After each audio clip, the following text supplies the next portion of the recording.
Hello everyone, my name is Ea Elspel. I'm from Danida Network team at Danida Fellowship Center, and I will be your host for today.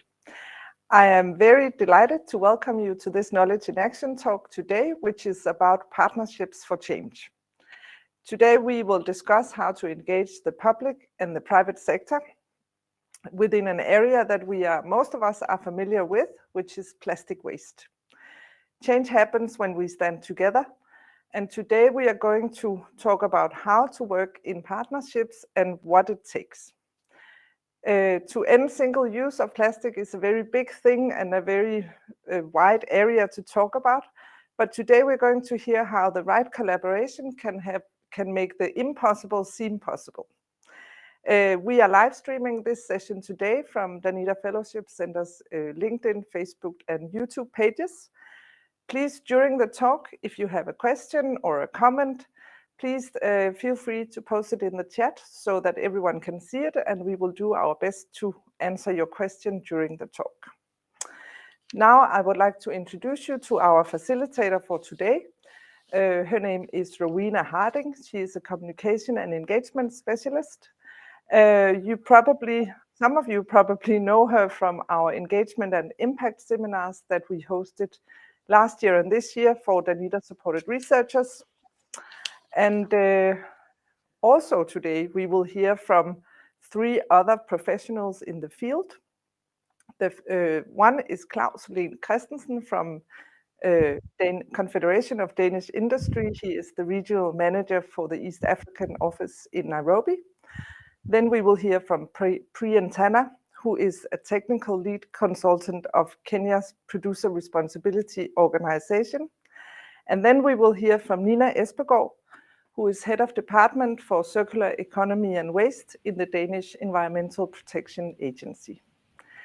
That was it from me. I will be back later. Please enjoy. Rowena, now over to you. Thanks for the introduction, Ea, and it's fantastic to see so many people from around the world interested in partnership working. In our last KEA talk, we heard from 2 great examples from the research and civil society sector, and we also gave listeners some useful tips on working in partnership. So if you are new to collaborating and you're interested in those tips, we'll put a link in the chat to that talk for anyone who missed it. But in today's talk, we're going to look at partnerships between the private and the public sector. 2 different examples, but both on the important topic of reducing the amount of waste in the world. One of our examples is a development private-public partnership taking place in Kenya. The other is a public-private partnership taking place within Denmark. Before we hear from these great guest speakers today, let's just look at a little in some detail at one of the models that I mentioned, a development PPP, or a public-private partnership. Many of you may have worked with Danida before. Maybe you've even attended their course on development PPPs. But for those who are new to this term, let's explore it a little. A public-private partnership in development, they're becoming increasingly part of many governments' overseas aid and development policies. They're also being recognized by multilateral organizations and World Bank policies who see cross-sector partnerships as effective ways to address many of the world's challenges and help us reach the Sustainable Development Goals. But across the globe and across sectors, there are many different kinds of PPP. So a public-private partnership in one country or one sector may vary in detail to another. But there are some common points for understanding a development PPP of the kind we'll hear about from Kenya today. So they are more or less formalized collaborations between government and business, and they're based on shared knowledge, shared competencies, and shared risk. And they're developed with the purpose of accomplishing long-term social and/or economic development in developing countries. Now, there are a few aspects that differentiate development public-private partnerships from those that are purely based on contracts. And one of the characteristics is that development public-private partnerships can be less hierarchical. In other words, everyone in the partnership is equal as opposed to having one powerful leader. And while the partnership can be governed by formal contracts, a development PPP can also take on more informal structures too. Participants in development PPPs, which can be both public, private for-profit and civil society actors, can each bring varied amounts of resources and commitment to the project. What the participants do is share the effort to achieve joint outcomes and an outcome that the partners couldn't achieve on their own. So we're also going to hear today from a private-public partnership within Denmark. So let's briefly look at some of the drivers behind national public-private partnerships. A PPP can often start because the public sector may have limited resources or financial capacity and may not be able to find a solution to an issue on its own. But from the side of the public sector, the issue or the project needs to be seen as an attractive business case for them to come on board. This doesn't mean that the driver is only about profit. It can be about doing business better or meeting with regulation or compliance.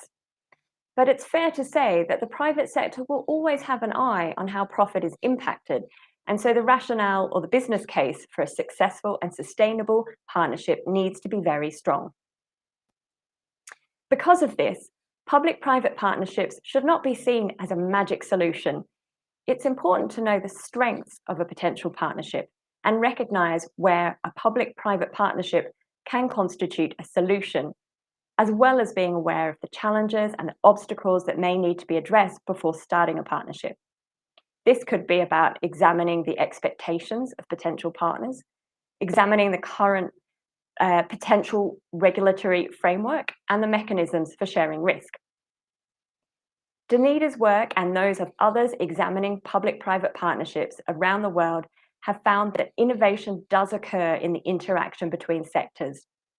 New ideas, approaches, and solutions are the result of a multi-stakeholder collaboration, and the future is only going to hold more of these. So that's the knowledge. Let's hear about it in action. We're first going to hear from Klaus Len Christensen. He's the East Africa manager of the Confederation of Danish Industry, otherwise known as DI, and based in Nairobi.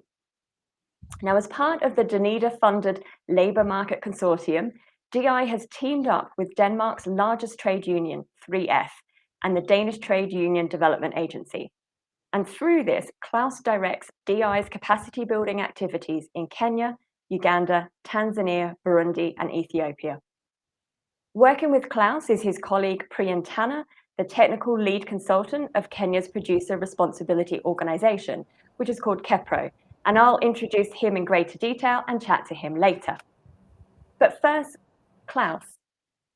Before this project, Kenya was, like many other countries, struggling with single-use plastic and waste reduction. So clearly a problem that's easy to identify, but maybe harder to identify where to start and who to partner with. Can you take us back to the beginning and tell us how this partnership came about, how you identified who to work with, and how you started addressing this issue? Yes, thank you, Rowena, and hello, everyone.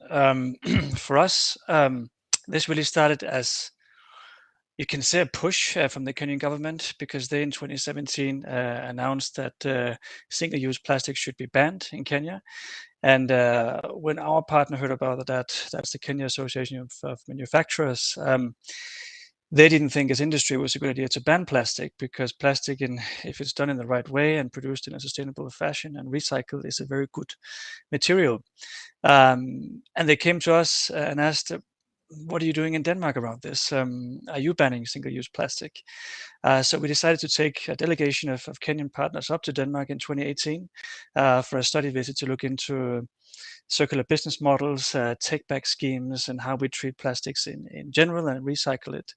And that spurred a ton of great ideas. And when the Kenyan delegation came back, we then funded a mapping essentially of Kenya in terms of how much plastic is in circulation, who are the main manufacturers, and also how many recyclers are in the market, and what's the potential of recycling this and putting a price or value on recycled plastic, if you like. So fast forward 2019 already, we saw then the introduction of the National Action Plan for Plastics in Kenya. And by then we knew, okay, we have some good traction here, and things, they started to take shape. Thank you. And some useful key points for people to note. Right at the beginning, I heard you talk about knowledge sharing, so about colleagues from Kenya and Denmark doing this exchange. So a mapping exercise, so a stakeholder mapping of all the players in the industry. And I understand that in our last year's talk, we also touched on how to do stakeholder mapping. So if people are interested in that, do check out the last Kia talk. So I'd like to go to Priyen now. So Priyen, as I mentioned, the technical lead consultant of Kenya's Producer Responsibility Organization. Now, for those new to the jargon, a PRO is an independent organization to which manufacturers pay a fee to, and that PRO assumes the responsibilities as outlined in government regulations. And I'm sure if I got that wrong, Priyen is going to correct me. But I'm really interested, Priyen, about how the businesses in Kenya responded to the issue of addressing tackling plastic waste, and how you worked with colleagues from Denmark, and basically, you know, how to bring kind of two different cultures and perspectives together. Thank you, Rowena, and welcome to everyone. Thanks for having me on this.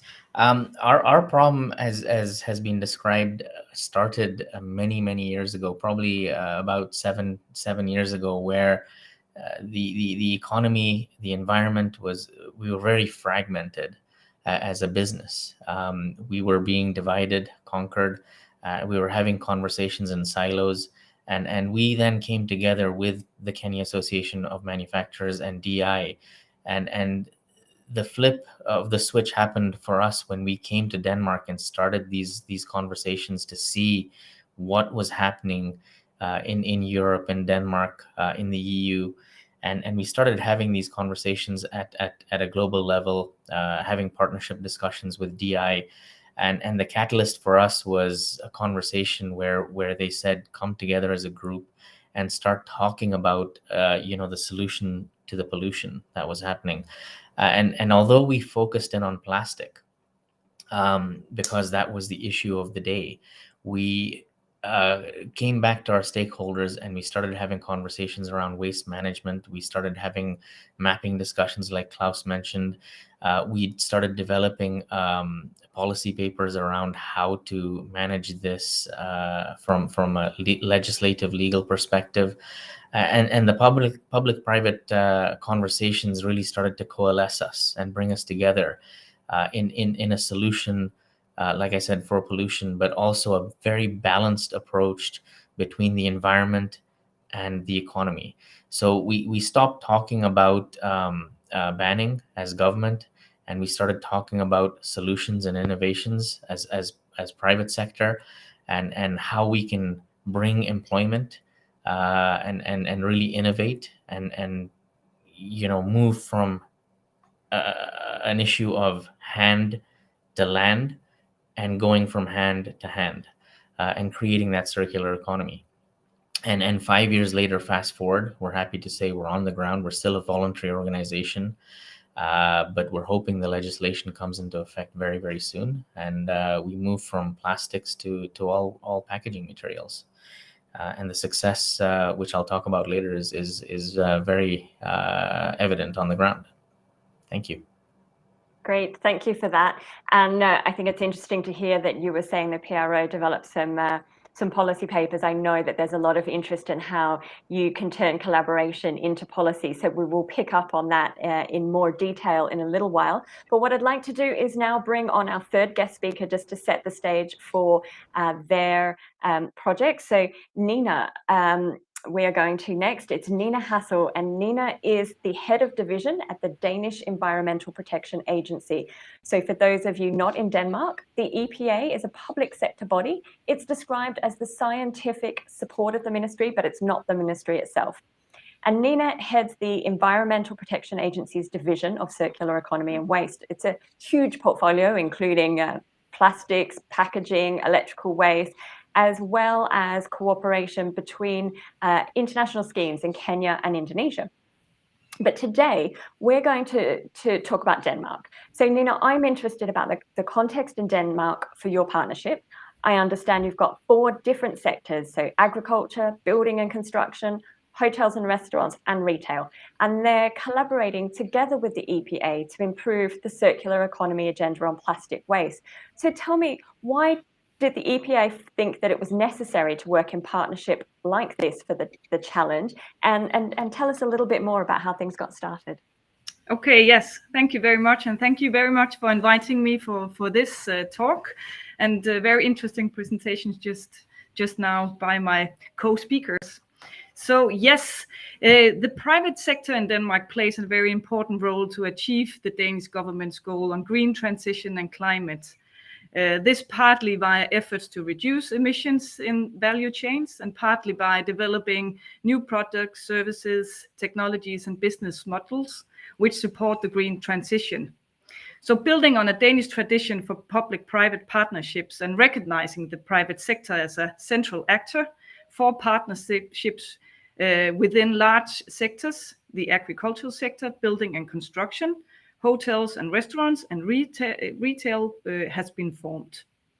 And each partnership has been tasked with presenting a proposal, an action plan on how to reduce and sort out plastic waste for recycling. The action plans has to include measures that the sectors themselves can do to sort out plastic waste for recycling. The way these 4 partnerships was established is quite interesting. 3 of them was decided upon top down. The first 2, the one on agriculture and the one on building and construction, were part of the Danish Action Plan on Plastic from 2018. There it was a voluntary initiative, inviting the sectors to take part in the task of sorting out plastic waste.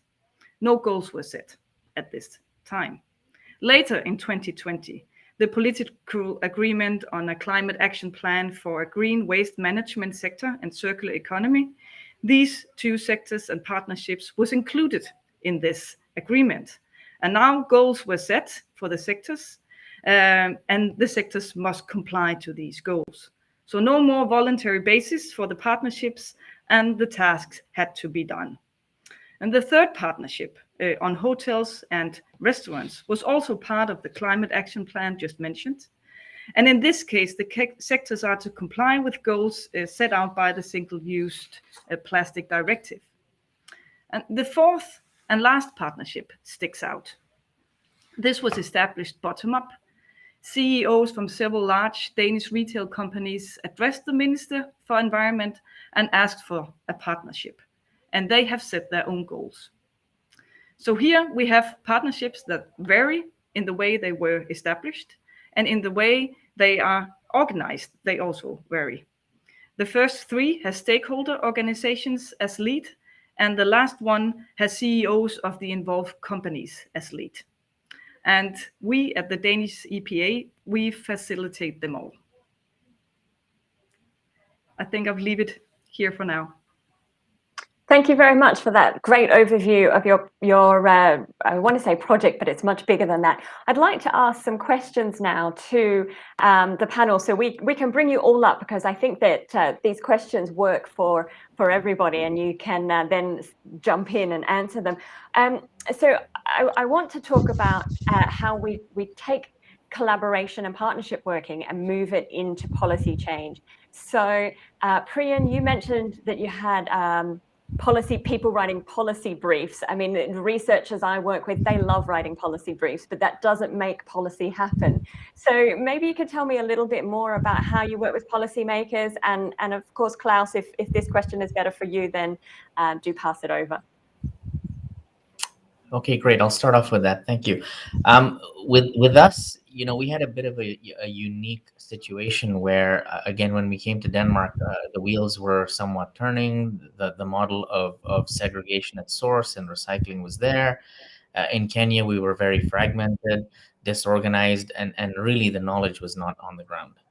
It was very evident that public and private sector just clearly were fighting because they didn't have the solutions, and we just didn't know what to do. So when we talked about creation of policy through the public-private partnerships and the discussions that were really spurred on by the trip to Denmark and DI, we talked about how do we contextualize this issue and make it work in Africa and in Kenya specifically, with our issues, our problems, and specific solutions to what we need to get done. And so when we brought the team on board who was doing the research for us, that was one of the key criteria for them, is to take a European global model but bring it back to Kenya and make it work for us. And the key in doing that was, a word that's being used quite a bit today is collaboration and then partnerships. And the conversation had to happen between every stakeholder across the value chain, government, through to the informal sector on the ground, the guys who are going to pick up the trash and make it into cash, right, for us. And that was, I think, one of the key drivers to success for us, is having a really cross-functional discussion, an open-minded discussion, and then creating a legislative policy framework, which removed the conversation of banning, like I said, and moved it to an economic benefit to everybody. And that was the key success driver for us. Great, thank you. Klaus, did you want to add anything to that from the Kenyan perspective before we go to Nina? Maybe just to say that I think because we had different levels of dialogue going on at policy level. So we came in with the Labour Market Consortium more on the private sector side, but at the same time with the Danish MFA, we've got the strategic sector advisors and one sitting in Nairobi who specializes in circular economy and environment. So they were able to have a government to government dialogue around the same time, which really helped in those early stages while we were busy mapping out recycling potential, etc., in industry. So having that multiple dialogues, one government to government, and then one more as business to government, if you like, was pretty key in our success, I think. Great, thank you, Nina. I want to put the same question to you because people are probably thinking, well, the EPA, it's kind of, close to the ministry. So, for you, it's really easy, isn't it, to turn collaboration into policy? Is that the case? Do you want to explain how that might or might not be the case?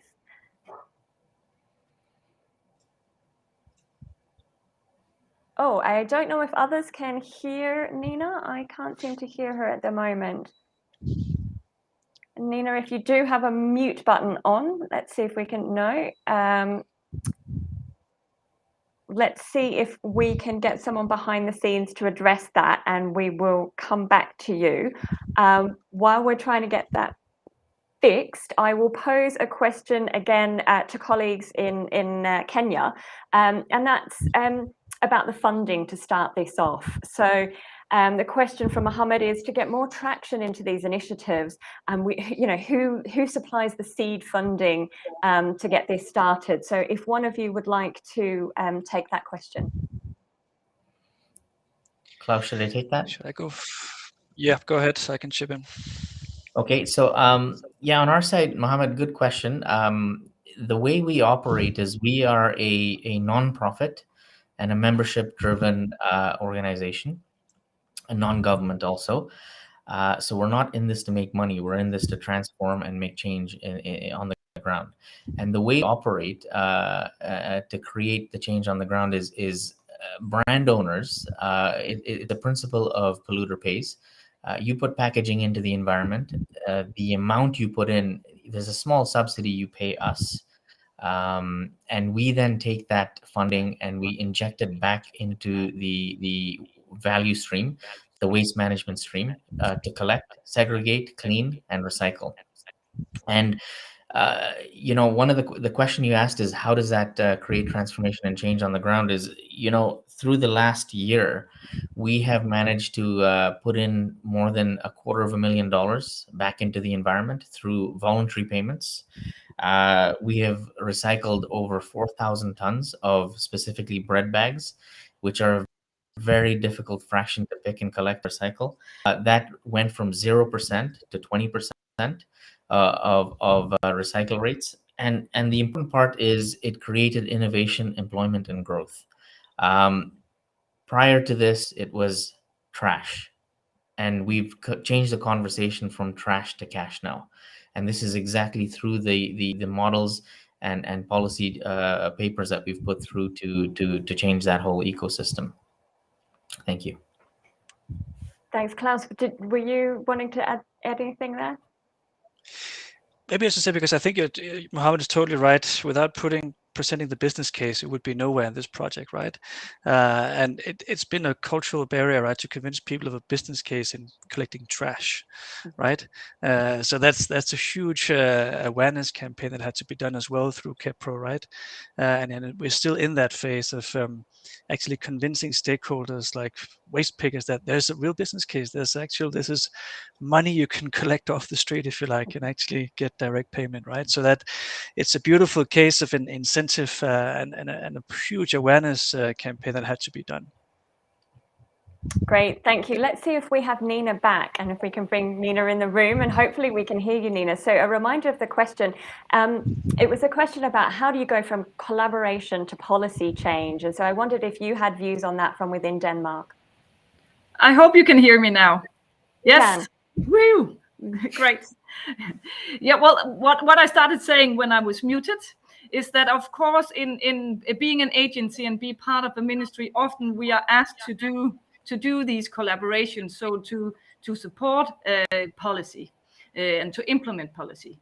But of course, we also have a very important task to be very close to the Danish companies, to the stakeholders, to the citizens. So we also see things, and we start also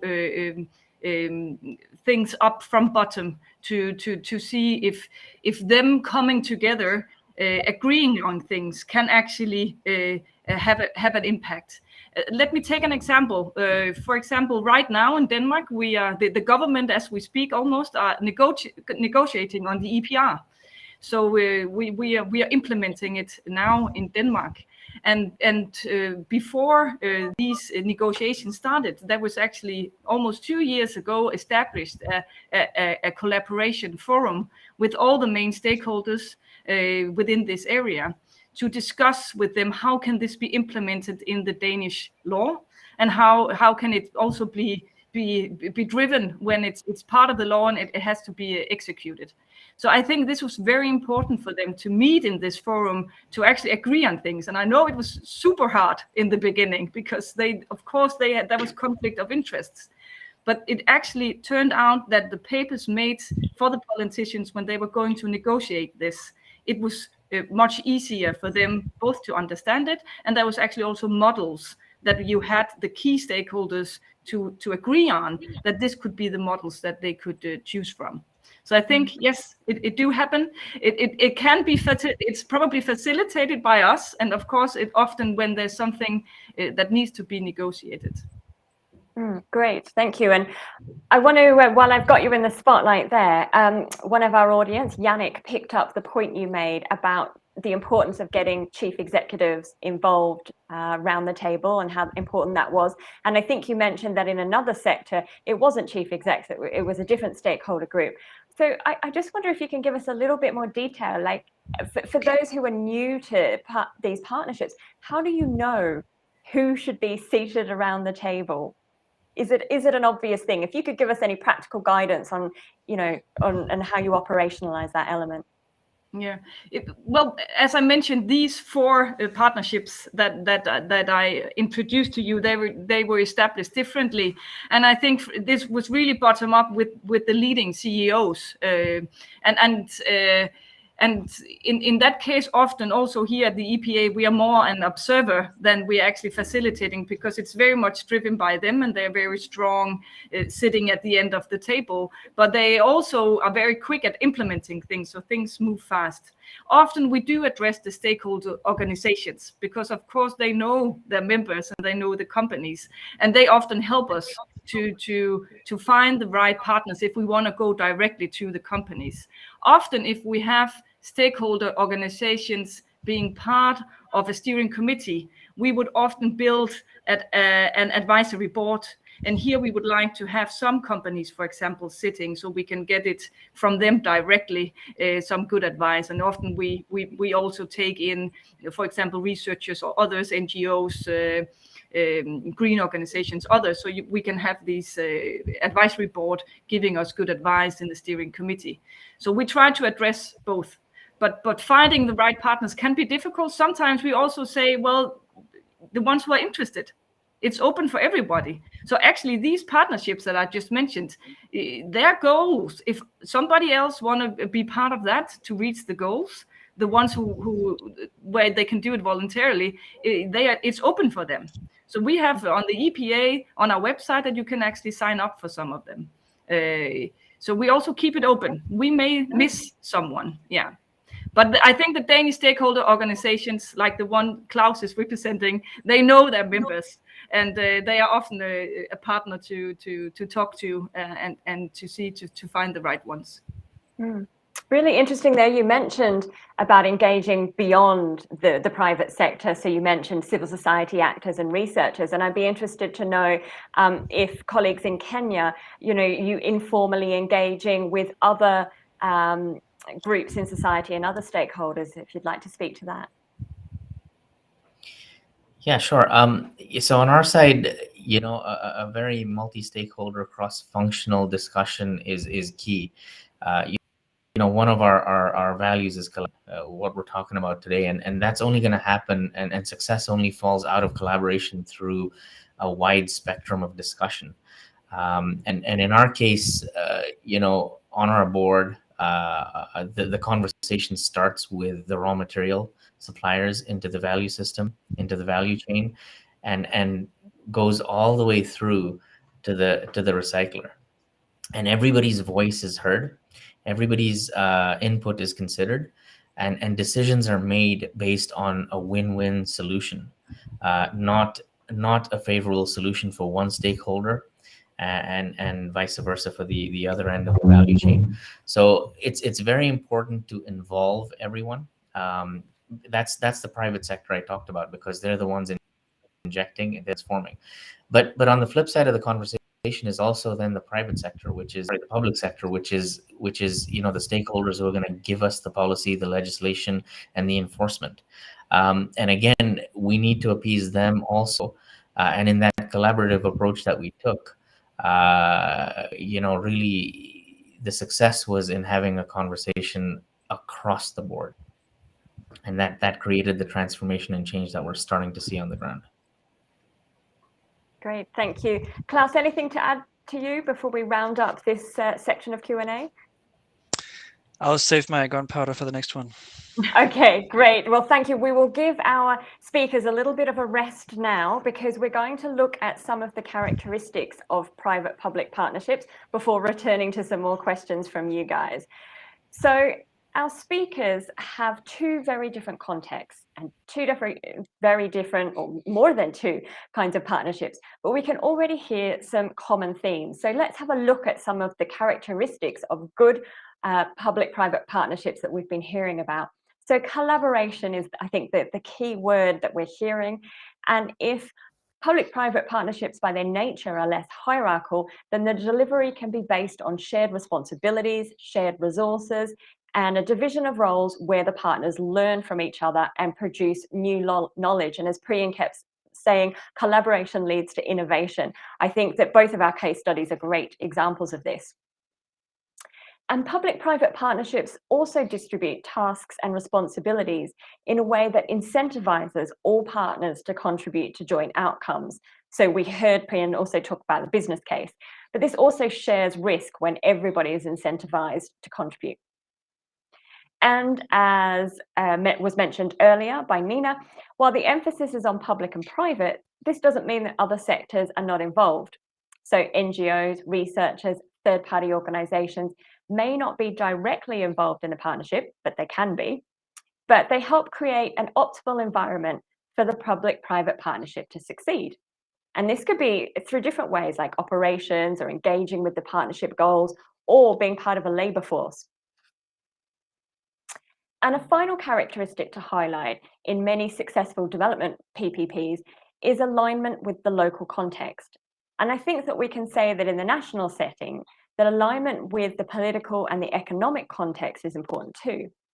And this alignment is important for establishing trust and commitment, but also if the partnership goal involves or requires new legislation, new agencies, or new regulation, as we've been hearing. Again, both of our examples have interesting context which they needed to align with. So we've given them a bit of a breather. That was the knowledge. Let's bring back the action. We're going to go to Nina first. And Nina, we would love to talk a little bit more about the nature of the collaboration. And I know that everyone wants to understand the real kind of practical elements. How was it organized? What was the role of each player? How did you build trust? So if you could speak about that. Yes.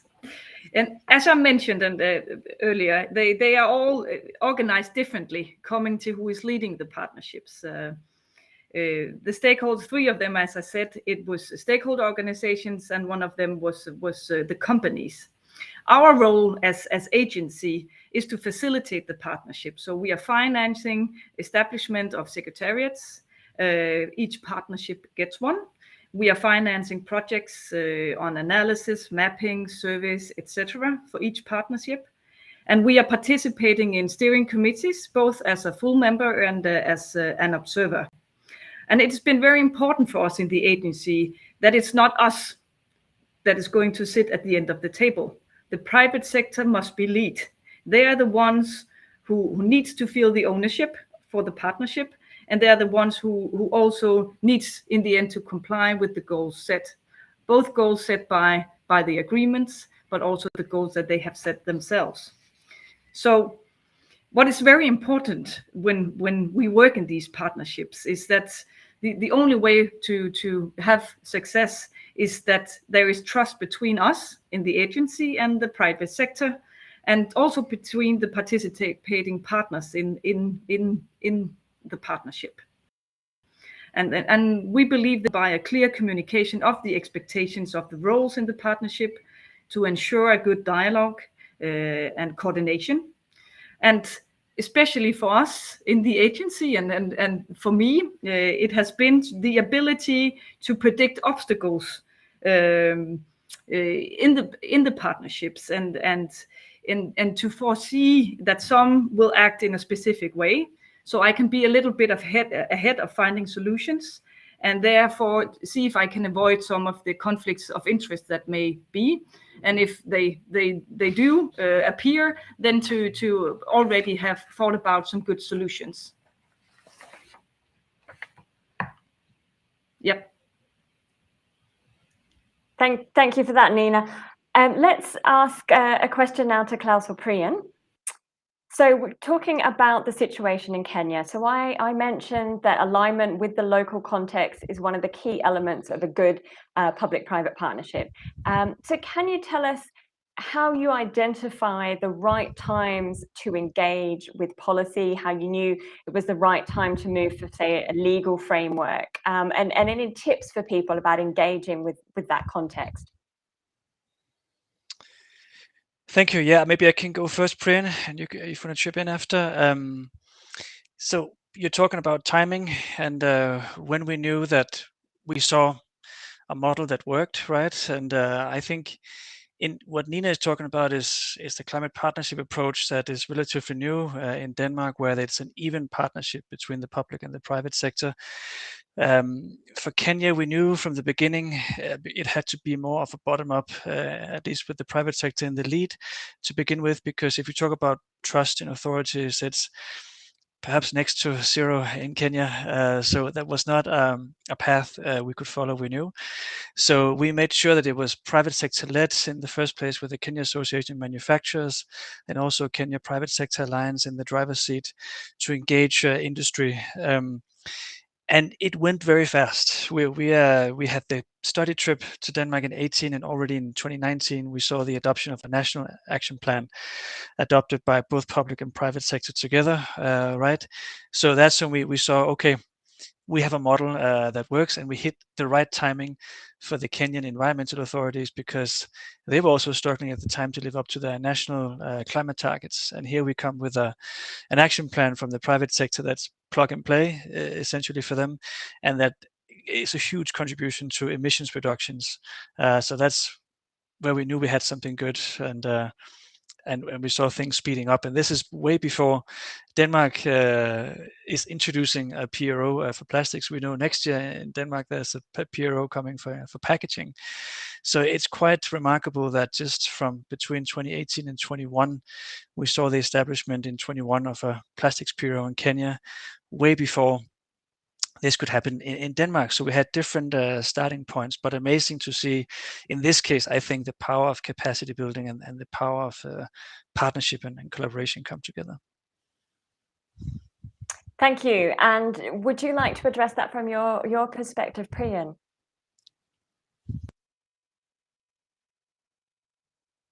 We like Klaus said, we started this conversation in 2018, 2017 when we visited Denmark, and our single focus was actually single-use plastics, interestingly enough.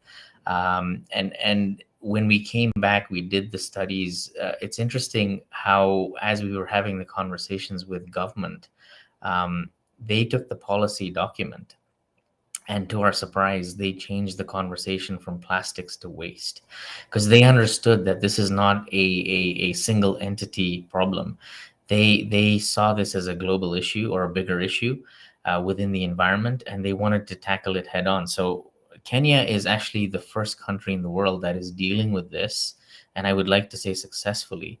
That's a biased view, but successfully on a bigger picture, all waste, electronic waste, automotive waste, packaging waste, hazardous waste. So our legislation covers everything.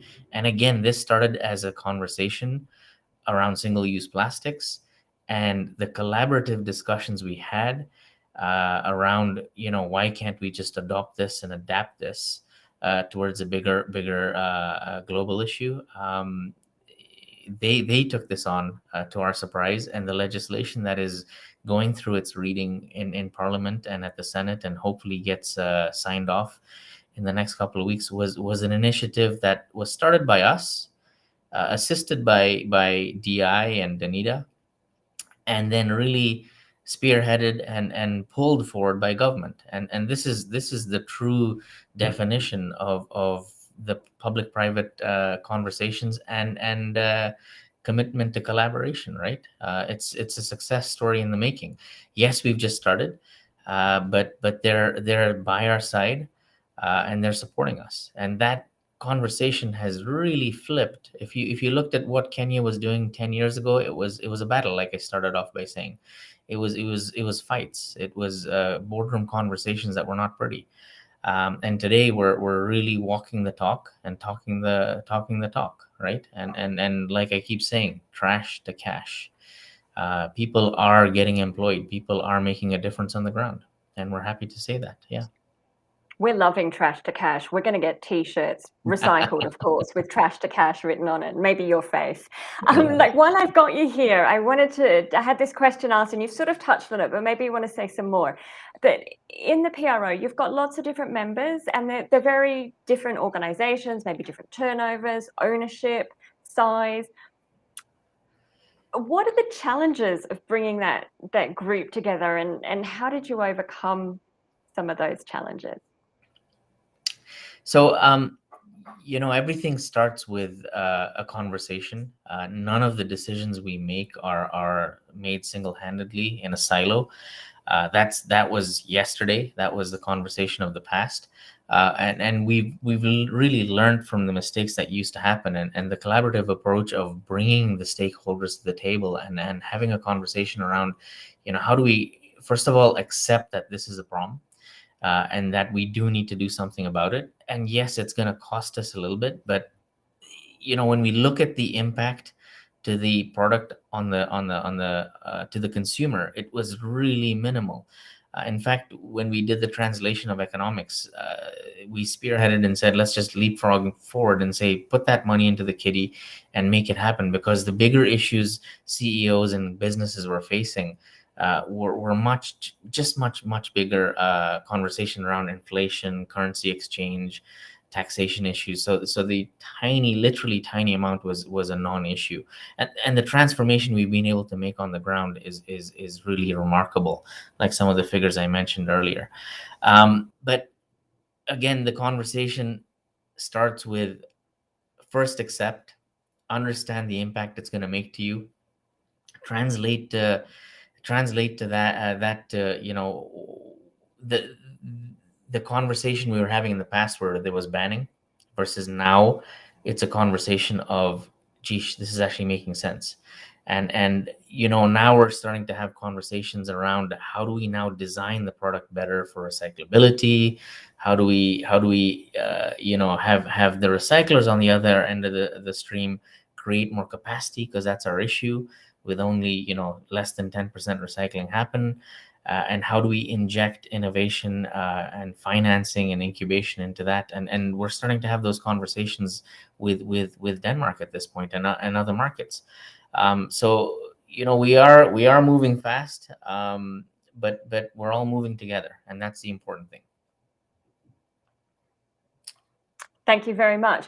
We've got some time now for questions from the audience. So maybe if we could bring all of our panel back up so that I can shoot questions to them in rapid succession, and that would be great. And Nina, I'm going to come to you first. So you mentioned creating ownership, and you mentioned engaging with other stakeholders. And we've had a couple of questions about how do you create that ownership, and how do you get buy-in? Say, for example, you're working with civil society. So can you touch on that? Yes, I can. I mentioned this, that how important it is to choose the right chair around the table. And I think that's one of our strategies to because often they would expect us at the EPA to be the ones sitting at the table, but really to even though we also like to be the ones who decide things, to say that we are not the ones sitting at the end of the table, we facilitate. So we help with all the advice we can give and all the knowledge that we have, and also the money we can find.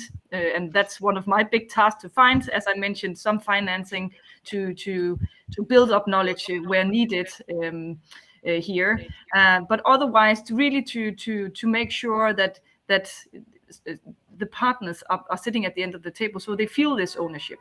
And I think it's also very important that we are very open in our communication from the EPA, that we cannot do this on our own. We cannot even make the right regulations on our own. We need to ask, and we need to make sure that it also works, so it's not restraining the developments that we would like to make.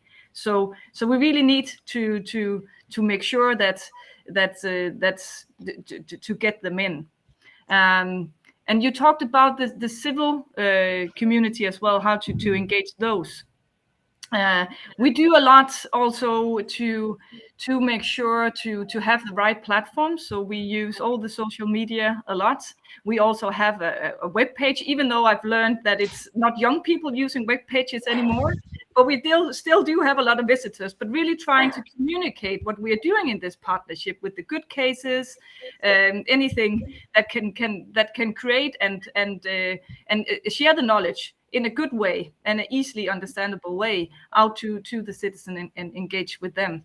And we also try to be present at a lot of the things going on in Denmark right now.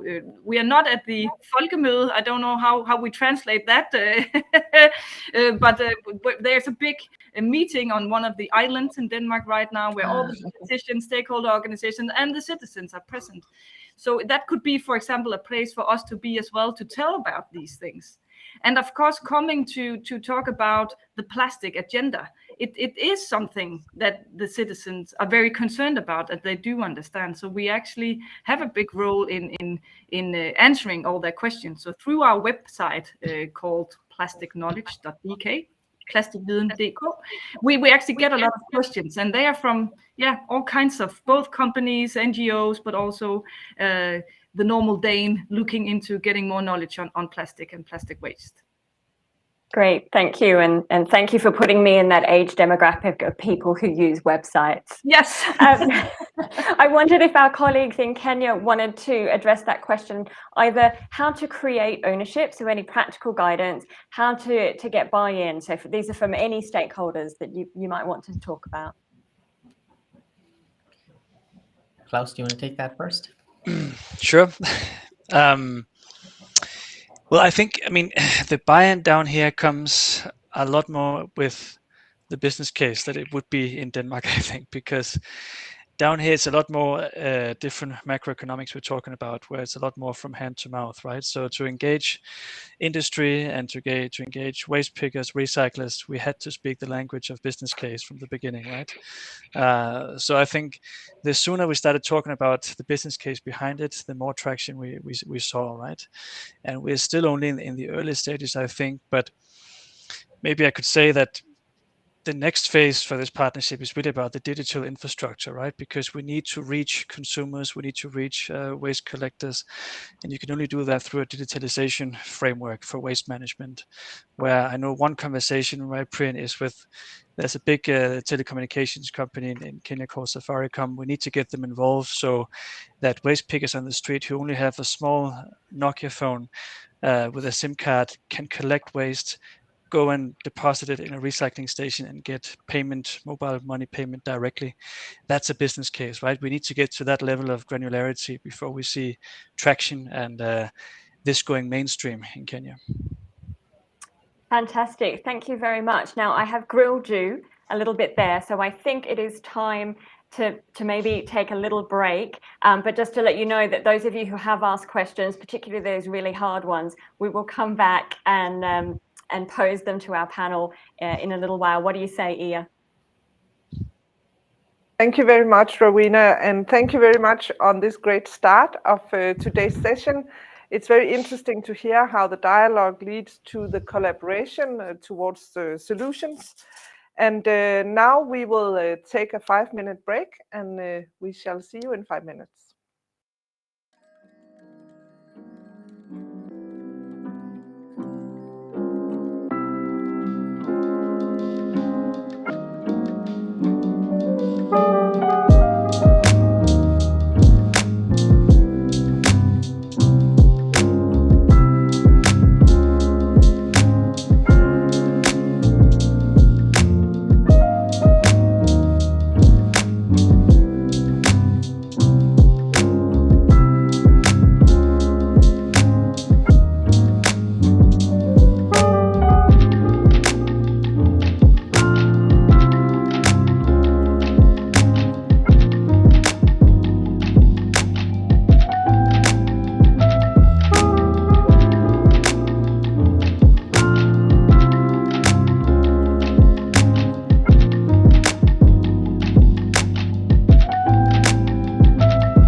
I hope you had a nice break and a nice time to tea or a cup of coffee.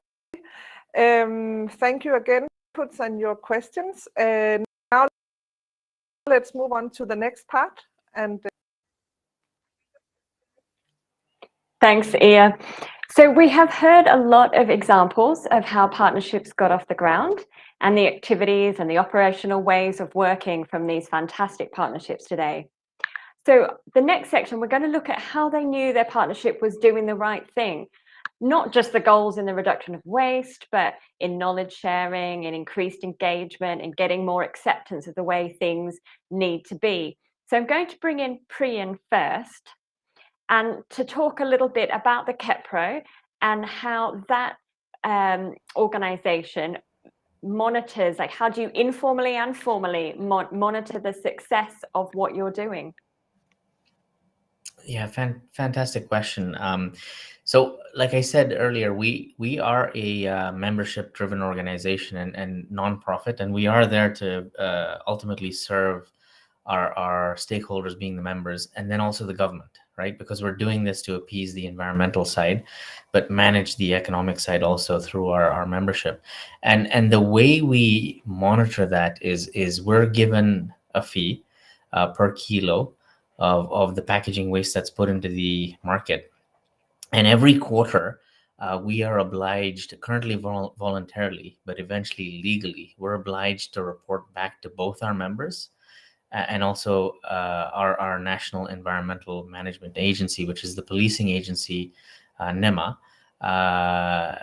They enforce the management of waste in the market. So we submit reports to them, and it's based on these reports that we are continued allowed to operate as the PRO. Otherwise, we're essentially, our license is revoked and somebody else will come in and do the job. So we are definitely held accountable for the money we collect, the actions we take, and the results ultimately on at the end of the day. You know, right now, dealing with the public face is the other thing. From an accountability perspective, we're very active on social media from a communication perspective to make sure we're managing the perception of what we do. So making sure that the results are communicated, and really the transformation happens on the ground. It's not just communicating the results, but first the transformation and then the communication of it is a critical part of what we do. And we have a specific branch in our organization dedicated to the communication side of things. So it's a great question. This is not about just taking the money and then you know, not transforming to results. This is about, you know, we call ourselves a Robin Hood in the market. Funny enough, it's a coin phrase that our chairman has put out there in the last little while. We're the Robin Hood, where we take from the polluters and we give back to the environment to manage it. So and the results are there. If you look at our social media sites, web pages, for the older people, it's there. Thank you. Thanks, Priyen. And while we're talking about Kenya, I'd like to bring Klaus up to talk about success as well. Again, the same part of the question about measuring success, but also there's a lot of growth in your project. So how you use those success indicators to know that the time was right to sort of scale up. Yeah, thank you, Rowena. I think what's really interesting for us with waste management, we quickly realized it was much more about environmental impact and emissions reductions, which is a huge part, and that was the starting point, of course. But in Kenya, this is much more about job creation, and it's about industrialization 4.0, or we could also say sustainable manufacturing, using circular business models in manufacturing. And we're now seeing this really take shape, not only in Kenya, but also the neighboring countries where we're doing similar support, that this waste management across so many waste streams. Priyen mentioned we'll soon see a waste bill getting passed in Kenya, which will include 4 more waste streams. So sectors like electronic waste, automotives, and hazardous waste they will have similar PRO organizations behind them. So this is growing massively right now. So I think when we realized the multitude of this, I mean, it started ticking off so many boxes because we come at it from a labor market perspective, right? And that's why we get funds from Danida to do this. So we can bring a lot of people from the informal sector into the formal sector through waste management. We can create jobs, and we can, create more competitiveness in the Kenyan economy. So for us, it's been interesting from a labor market perspective to delve into this and see how relevant it is across so many parameters.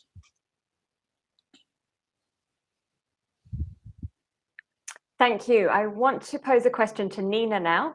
Again, talking about monitoring the success of your work. So you have so many partnerships to monitor, and obviously you have your goals to monitor as well. So as well as your formal monitoring, is there anything you can add about how you kind of informally monitor the success of each partnership? Well, I think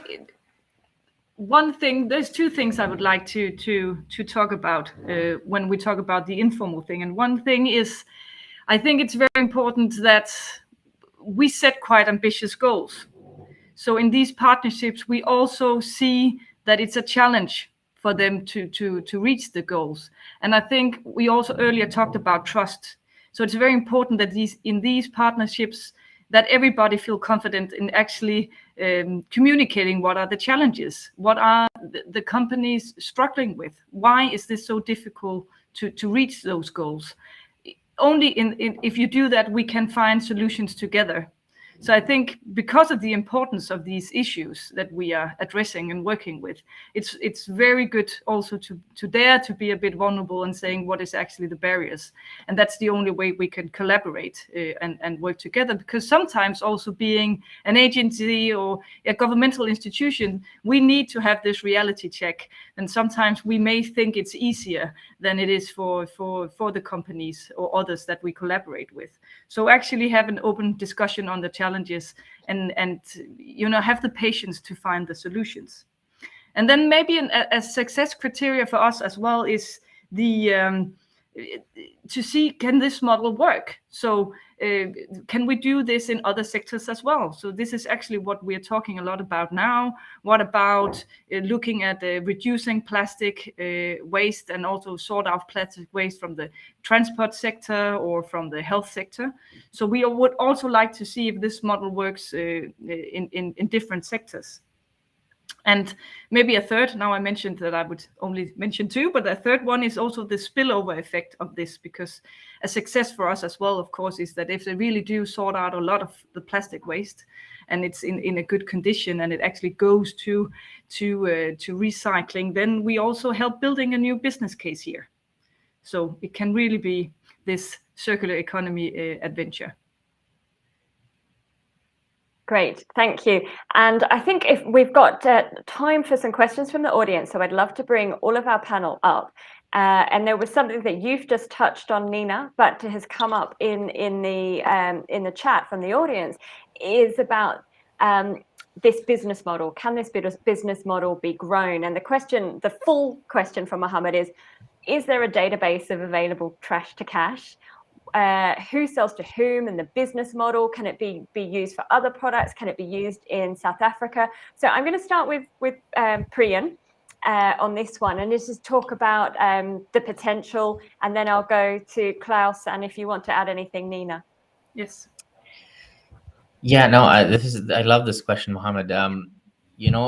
When we started this conversation with the value chain, again, the recycler through to the manufacturer, the raw material supplier into the market through to the recycler, we found there was a lot of delinkages, just like the collaboration conversations we were having at the PPP level, locally and globally. When we got on the ground, we found a lot of delinkages across the value chain.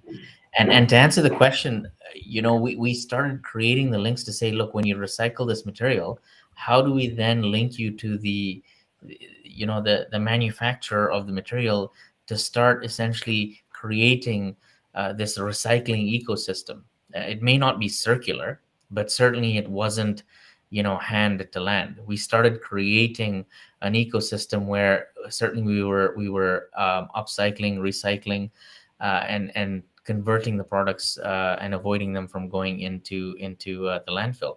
So this conversation started spreading a lot wider once we started getting into the microscopic ecosystem. And the linkages were very, very critical. How do we create that at the global level, at the continental level? Look, I know we are starting to have conversations with technology firms where we want to transfer this information both locally and then globally. So watch for this space, but it's a very relevant conversation. That being said, our objective in Kenya is not to transfer the recycled product outside. We'd like to maintain it within our economy, within our borders. That is first and primary objective. Create the value addition and the jobs at source. But ultimately, yes, if there is an opportunity to take this overseas, the model for sure, the conversations absolutely, but we'd like to maintain the value addition of the recycled circular economy internally first. But happy to have the conversations, and we are having the conversations, like Klaus had mentioned, across borders right now, to see what we can do, especially within economic blocks first. Right, and those conversations, again, DI is spearheading those for us, and they're moving along very well for us. Yeah. Fantastic, and that makes absolute sense from a Kenyan perspective. Klaus, you'll obviously have a slightly different perspective representing DI, which I understand is in many countries around the world. So do you want to speak about this idea of sharing the knowledge and the business model across maybe other sectors or other geographies? Yeah, I mean, to Priyen's point, I think what's interesting in East Africa, it is an economic bloc, and it's economies that look alike, that have the same problems basically. So a lot of this stuff you couldn't export one-to-one, and it wouldn't make sense to export a Danish or German model one-to-one to Kenya, for example. So it has to be adapted. But I think because we're seeing also what's happening at the macroeconomic level in Africa right now, is we now will see a free trade agreement across the continent. So with that, we'll see a lot of business models just getting replicated and a massive increase of trade across the continent pretty soon. And East Africa is one of those economic blocks in this. So that is why we are now very focused on replicating the success of Kenya into Uganda and Tanzania, Ethiopia also, because there's no need for them to reinvent the wheel. If they can take the PRO model, the framework itself, would be a huge acceleration compared to starting from scratch. So that is where we see the value of sharing across borders, and also where we can see economies of scale, because we work within the same economic bloc.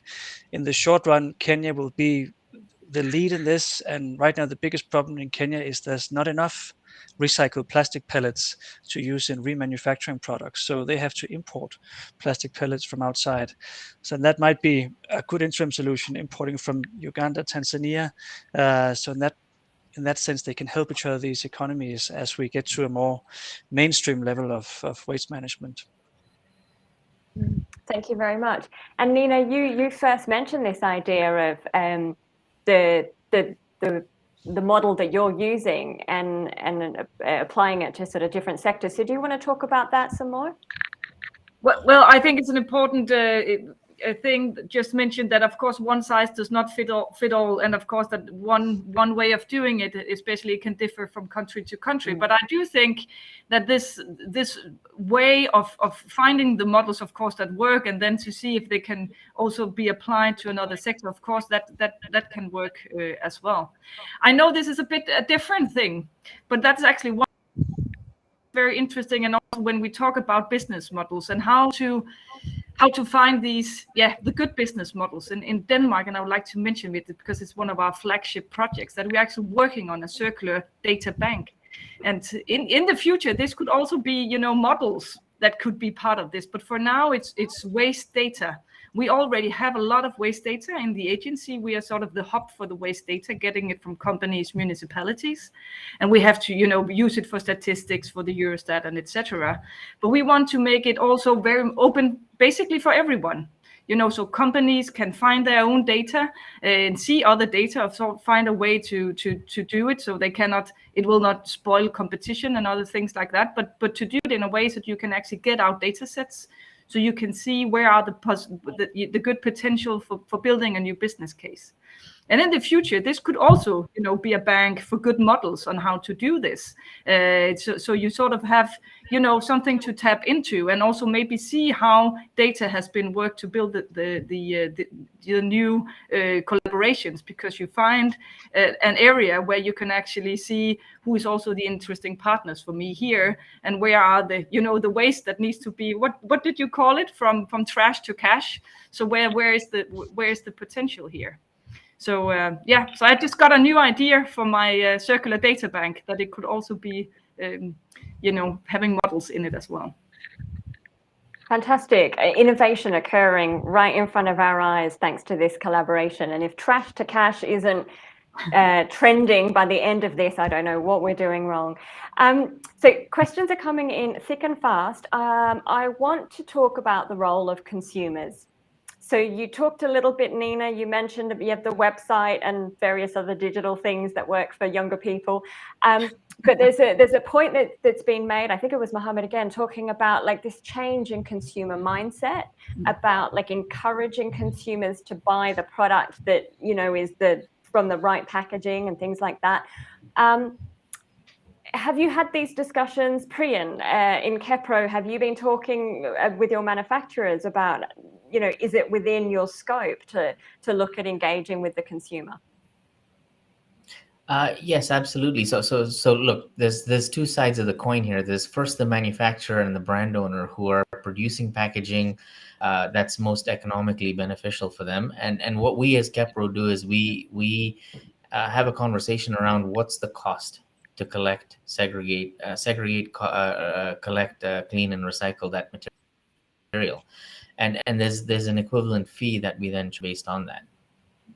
We also then look at design. So we're starting to have conversations with DI on this shortly, on what are the design criteria we can bring into the market to make product more recyclable. Which then reduces hopefully the cost to our members and benefits the recycler also and the environment. But with the consumer, we are definitely having many conversations around how they help, how they can create change, how they can create impact within the market. One thing we fully recognize is that it's not packaging that pollutes, it's people. Right, it's our choice, it's our behavior that makes a difference. And when we start talking about trash to cash, and when we start talking about this value in this waste, the conversation also starts to change at the consumer level, where we're saying today in Kenya there's one bin, and tomorrow, just like in Europe, this is not rocket science, let's have multiple segregated bins where we can have a cleaner source of waste, and hence a less costly form of recycling. And so does a consumer have a role to play? 110%, right? And everybody in that conversation, again, a collaborative approach is what we take. And it's not a small step we take. It's not a small change that happens. But it's every step, every journey has steps in it, and we're taking those steps, and again, we're seeing the impact on the ground. A quick case in point: when we started the conversation around bread bags, and we went to our recyclers, they said this is not recycled, 0%. When we said we're going to pay you for this, and they went into the informal sectors, the slums, and we said, look, we're going to pay you for this. It's amazing to see the transformation that very quickly happened, where people were throwing, burning, polluting, like Klaus said, not just the pollution, but the carbon footprint around the burning. And today, the problem I have with my recyclers is they can't get enough bread bag material out of the market. It's because it's got value in it, again. And the coin for the the term we're using today, trash to cash, by the way, is not something I came up with. I think I have to give credit to the informal sector. Here we call it taka ni mali. In Swahili, it means waste has value, right? And I've just translated it, but I give the credit to the informal sector, which is where the impact and the conversation is happening. And to go back to your question, that's the consumer, right? And that's the transformation we're seeing. It's lovely. Powerful stuff. Nina, I'd like to just pose the consumer question to you quickly, because you're engaging across 4 sectors. Now, some of them will have more involvement with the consumer than others. So I just wanted to explore that. Does the consumer come into the conversations that you're having in your partnership? Yeah, and you have a very good point there, because it's different sectors. And I think what we can see, the ones who are moving very fast is retail, and it's also wholesale and restoration.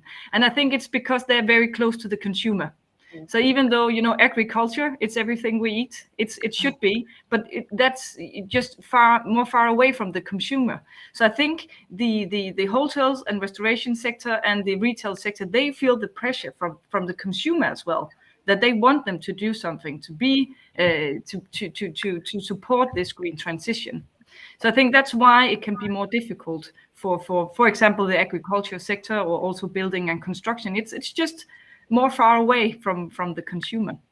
But talking about plastic waste, I'm sorry, I'm talking about young people, and now I'll be talking about kids. But we actually try to address the kids as well. So we actually make, educational materials for primary school as well, to sort of just already there start talking about, what is our responsibility. It's us handling these things, so they become, using them, and so we are creating the waste.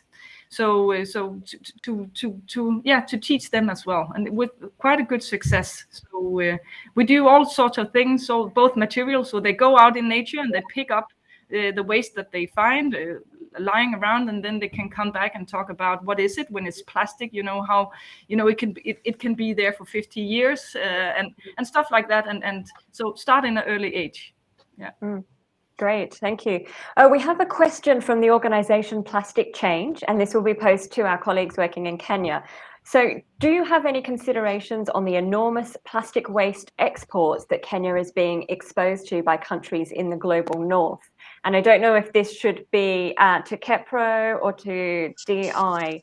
So do wave your hand or start speaking. We can split it, Priyen. Okay. I think go first. Yeah. That is a good question. It is a concern, but an example, under the former US president, there was a deal on the table under a free trade agreement that Kenya should be receiving plastic waste from the US, and that was never formalized. So I think the Kenyan government is also waking up to the reality that this is not a very healthy thing to do. Now, there might be a lot of money in it. And another example is from the garment and textiles industry, where Kenya is now saying, no, we like donations to clothes. In the past, it's been a good thing, but it's actually preventing us from creating our own domestic textile sector. So there's a huge awakening that we see on the ground, that we don't see Kenya as a dumping ground, and we do see the government taking this seriously, because it's about improving the productivity of the domestic manufacturing sector in Kenya. Over to you, Priyen. Yeah, look, I know this is a very politically sensitive topic. Do I personally like what's happening? No. Will we have to deal with the problem and have the collaborative discussions again with a solution? Yes. Should the northern developed countries be keeping their own waste and managing it, and not transferring to a developing nation where it's hidden away, out of sight, out of mind? Absolutely, right. It's definitely something that's being talked about here. It's not something that's being looked upon very well. But at the end of the day, it's a political issue. And will we, like all other issues, deal with it? Yes. How we're going to deal with it, that's another problem for tomorrow. I don't have a solution for it today. They're talking about incineration, which is not a good thing. They're talking about a conversion of waste to energy. not the best solutions, and certainly not trafficking that waste across the ocean. Who God knows what will happen along the way. Not the health hazards that we already have on the ground, and the health hazards that we're going to face. So, with all due respect, keep your trash. We'll deal with ours. Thank you. Thank you for that frank answer. We will come back to Kenya in a second with a question about trade unions, but I'm going to skip to Denmark and Nina. I would be interested to know about the importance of long-standing relationships.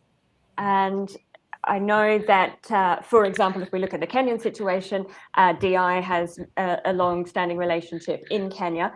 But for you, when you set up your 4-sector partnerships, did you have long-standing relationships to draw on? Were they important? If you could comment on that. Yes, I think when it comes to the stakeholder organizations, we do have, I'm so sorry, we do have a long time relationship with those. So as I said, often they are also the ones we reach out to find the right partners, or they are our partners. So we spend a lot of time on getting to know our stakeholders very well. With the companies, of course, that's a bit different. So it's very important that when you actually get a CEO to sit at the end of the table, you nurse that relationship. So I think it's the same in Denmark. You have to have these long-standing relationships. And also when we talk about green transition, there will be many things that we're going to collaborate on now and in the future. So I think that's very important. And also when we talk about trust, of course, if we know each other and we know that we've had successful relationships and projects being done together, then we also know that we can do something in the future. So I think it's the same in Denmark, and building these partnerships. Some of them we could actually build on good relationships and knowing what was the potential here. But we also started up new relationships with, for example, the retail sector partnership, because that was new players. We had not from the EPA worked with these CEOs before. And it's very interesting, and I do believe that that this will lead to a lot of other things. Mm-hmm. Great. Okay, so back to Kenya now. With DI, I'm going to pose this to Klaus. So your work with the trade unions in Kenya, are you at the same time working towards formalizing the informal sector? And if so, can you tell us a little bit more about that? Sure. Yeah, we are called the Labour Market Consortium for a reason, because we are in our partners in crime, if you like, is the Danish Trade Union Development Agency, and then 3F, which is the kind of the largest trade union or the umbrella organization for trade unions in Denmark. So there's a massive focus on formalizing workers, so getting informal workers into the right economy, get them proper employment contracts, minimum wage at sector level, collective bargaining agreement. So that's a massive focus when you consider that 85% of the workforce in Kenya works in the informal sector under conditions that often are not very good and where there's a lot of human rights abuse. So that's a big focus, and specifically that's also why we see the case of waste management as a really interesting case for getting a lot of workers formalized. And that's something we are looking at here in the second half of this year, talking to the trade union umbrella organization in Kenya about that. And also just to say that there are actually trade unions for informal workers already exist in Kenya and elsewhere down here. So in a way, informal workers are organized, but ideally we want them to go all the way into the proper formal sector. Thank you very much. So we're running out of time, and I have one final question for the three of you. And apologies if we haven't made it to your question, just draw our attention in the chat and maybe we can get it to our panelists to answer or get back to you. So I'm going to ask in this order, Klaus, Priyen and Nina, so it's your final time to engage the brain. What we would love to know is, sorry, I got the order wrong as well, but that doesn't matter if you were expecting it in another order. I'm going to start with you, Nina, then Klaus, and then Priyen. What do you wish you knew now that you didn't know at the start of this project? So one lesson learned from partnership working that you wish you knew when you started these huge projects that you're working on. So Nina first. Well, even though I said that this must depend on long-standing relationships, and that obviously takes time to build a long-standing relationship, I also had to learn that we need to have some, patience. It takes time to do these things. It takes time because there's often conflict of interest. There can be a lot of barriers, and you have to be very open to find solutions to that. And of course, I often end up as the middleman, having a government telling me that they want this to be done, and then there is the reality of the partners in the partnership. So to find a way to tell everybody that this takes time, but if you build a strong partnership on one thing, as I just mentioned, and it's a success, then you have a good building ground for the next one. So be in there for the long run. And then the other thing I would say is just to understand your counterpart, to understand the challenges that your counterpart has, and also hope that they understand the challenges and the frames within your work. So I think to be open for that. That's the way of finding good pragmatic solutions and to keep moving together. Brilliant. Patience and understanding. Klaus, what do you wish you knew at the start of this massive project of yours? Yes, in the clear 2020 hindsight, I think what we see now is that we should probably have a bigger focus on finding funds for innovation, because and engaging stakeholders around design innovation for recycled products. Because if you ask Priyen and KEPRO, probably on his top 2 or 3 wish list is that we had more funds for innovation, because when you remanufacture new products, you need certain standards, you need a lot of innovation. And Denmark is very, very good at that. But we are struggling to find funds, I think, and had we had that earlier, I think we could also have attracted a lot more youth to come into this space and work with innovation around new products. Great, thank you. And yes, funding, it's always in short supply. So Priyen, other than having more money, what do you wish you knew about at the start of the project that you know now? What's your lesson I think learned? for me, it's one word, it's opportunity. It's like the first day I remember dropping off my child to kindergarten. They were very hesitant to have the conversation and interact with the children. And by the end of the school year, it was tough to get them out of school and tough to move away from the play dates. But the opportunity, the development, the fostering of the child through the interactions just leads in graduated classes year after year and development year after year, which is just opportunity growth, right? And it's take the step, because in every problem there is a solution, and you'll find it only through the conversation of collaboration. That's what I'd say.